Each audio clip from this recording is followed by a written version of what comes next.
Hello everyone, welcome to SwitchUp and to the latest part of our 12 Days of SwitchUp series. Today we have one of our physical games videos for you. This is the series where I show you some of the games I've picked up physically for the Switch in the last few months. We'll have a look at if there's any mandatory updates needed onto your system storage, have a look at the box art, see if anything comes inside it, and then I'll give you a mini review of sorts based on my initial impressions of each game. Now in my previous video in this series I put a twist on it where I needed to pick up 10 games with a £100 budget.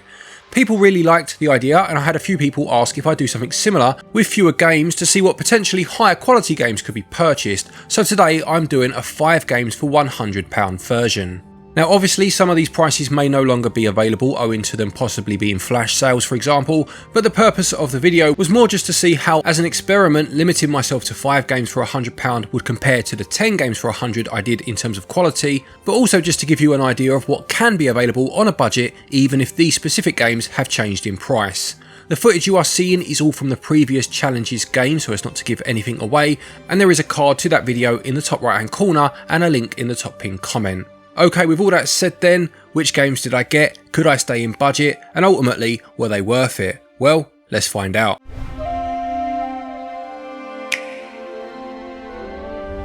Very quickly before we get started with the challenge, I just want to show you a game that was sent to us by Funstock. It may be another one to consider for a late Christmas gift for someone, as it is a very good game actually, and it's called Astronaut. It's a Metroidvania presented in a retro, almost ZX Spectrum style. It actually calls itself a 1-bit game, but it's very concise and it has incredibly tight level design to boot. You'll need to retrieve your gear which was stolen when you landed on the planet that you are now stuck on, and regaining each part of this will make it possible to explore more of the world. It's not overly long, but if you are looking for a relatively short but fun experience, you could do far worse.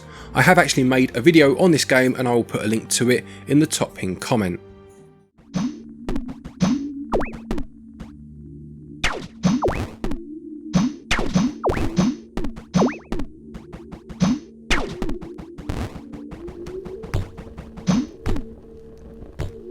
So the first game I bought for the challenge, coming in under the £20 average at £15, was Mortal Kombat 11, which I got from eBay.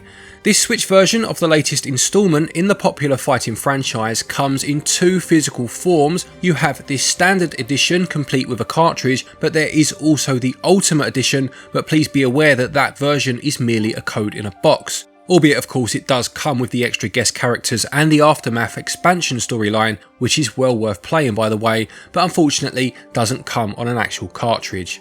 Even this version, which does have a cartridge, still requires a huge download though, one of the reasons that I sought this game out for the challenge actually, so that I could highlight this to physical collectors, as despite having the cartridge, you'll still need to have a massive 25.9 gigabytes of available system storage in order to play it.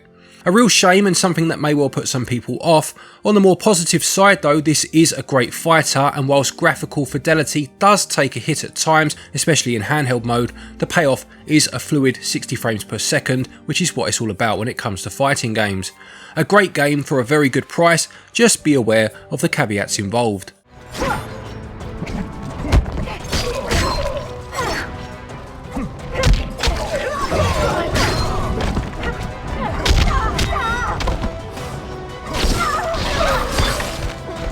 So being just under budget so far, I went a bit bigger on the next game after finding an absolute bargain in a toy shop called Smith's.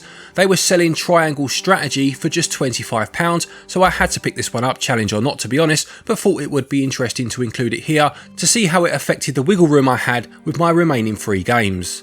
This is a tactical RPG from Square Enix which uses their HD 2D style, used to such good effects of course in Octopath Traveler, and sees you playing as Serenoa, heir to the House of Wolfert, in one of the 3 kingdoms of Nozalia. The story is complex and deep, and the game centres itself around a conviction mechanic where each decision you make will bolster one of your 3 convictions, being utility, morality or liberty, and these views will shape how the story unfolds. Other characters will weigh in with their views, casting votes on the scales of conviction, and the story can take many turns as a result. The combat is a classic tactical affair, and whilst I did find the game perhaps weighted a bit too heavily in favour of storytelling for my personal tastes, this does pay off by making your decisions feel so much more personal and consequential as the narrative plays out. This is a fantastically polished game that's well worth the usual RRP to be fair, let alone the steal of a price that I found it for. My skills grow sharper.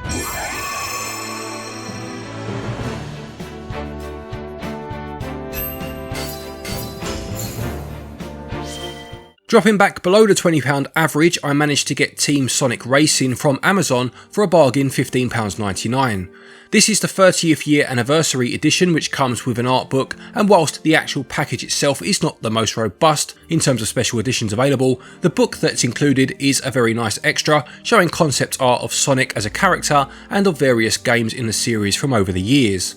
The game itself is basically a kart racer with the characters from the Sonic universe competing, and as well as the more traditional Grand Prix mode with 7 cups each consisting of 3 tracks, there is also an adventure mode where you'll choose missions from a stage select screen, opening up more as you complete them. They could be standard races or things such as collecting a certain number of rings, and there's the team feature which sees points gained from individual racers added to the team's total, and you can also boost each other or pass on items, although you can still race as an individual should you wish. It lacks a little bit of polish here and there, such as cutscenes in the adventure mode being text based, but the tracks look good, taking inspiration from earlier games, and it's a lot of fun, especially in multiplayer, which allows for both local and online. This one has gone back up since I bought it, but clearly has the capacity to drop massively in price, so one to keep an eye out for. Nasty wrists.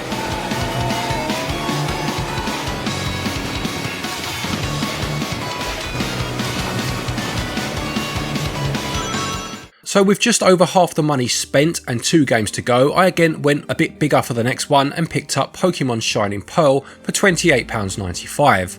This, along with its partner release Brilliant Diamond, are remakes of the 4th generation of Pokemon games, Diamond and Pearl, which released on the Nintendo DS back in 2006 in Japan and 2007 in the West. The remakes were divisive upon release, mainly down to their art style, which went for a blocky, chibi style, and I must say that in my opinion it was a step back from the Let's Go games in terms of the general aesthetic. The other gripe I have with the game personally is that it forgoes a lot of the quality of life features newer entries had included, and goes back to frequent random battles, having been able of course to see and avoid battles in the couple of games prior to this one. It seems like a big step back for me, and something that a remake surely should have updated. That's the negatives out of the way though, and what's left is a fun adventure, to be fair, for the cheapest I have ever seen these new.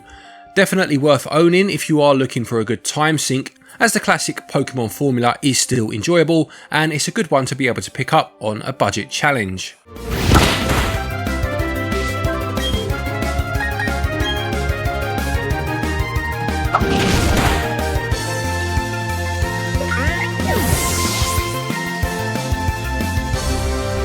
So with £15 and 6p left to complete the challenge, I went into CEX, a chain of electronic trading shops over here, and I managed to pick up the wonderful 101 for £15.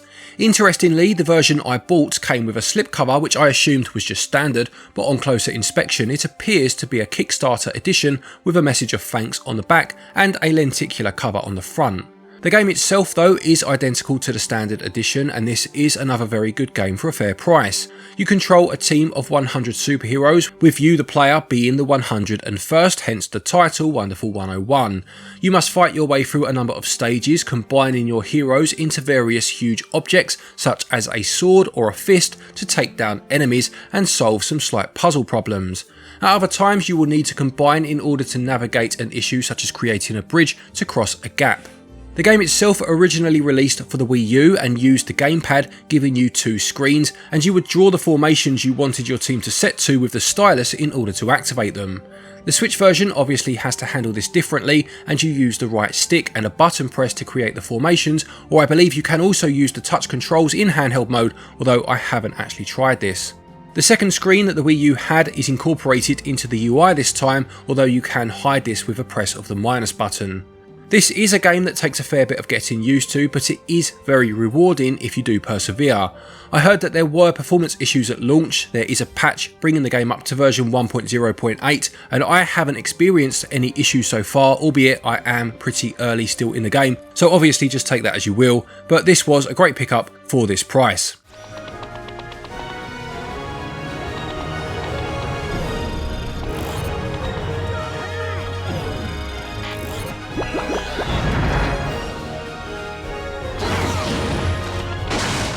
there you have it, 5 games bought for a £100 budget, and I came in at a grand total of £99.94, just 6p under budget, but I think I've done pretty well there, to be fair. I've picked up some pretty big games, most of which in fact, for the cheapest prices I've ever seen them. Do let me know how you think I got on. Would you have picked these games up? Do you think they're worth the prices I paid for them? Have you attempted such a challenge? If so, do let me know. And also, if you've seen the 10 for £100 challenge I did, again, link is down below if you haven't. Which of the two do you think was better value? Which of the games would you have preferred for the prices paid? I hope you're enjoying our 12 days of SwitchUp series so far. Don't forget, if you are looking for any eShop credit, so obviously it won't help you with these physical games, but if you want to get anything off of the eShop, you can get your eShop cards from our website, switchup.gg, and you can get yourself 10% off of the price by using the code SwitchUp. If you want to import any games, there's also a link down there to Play Asia. Use the link and use the code, and you can get yourself 5% off of an order from there. A quick thank you to our Patreons and our channel members for your continued support, very much appreciated, and to each and every one of you for watching our videos. Take care, and until next time, happy gaming.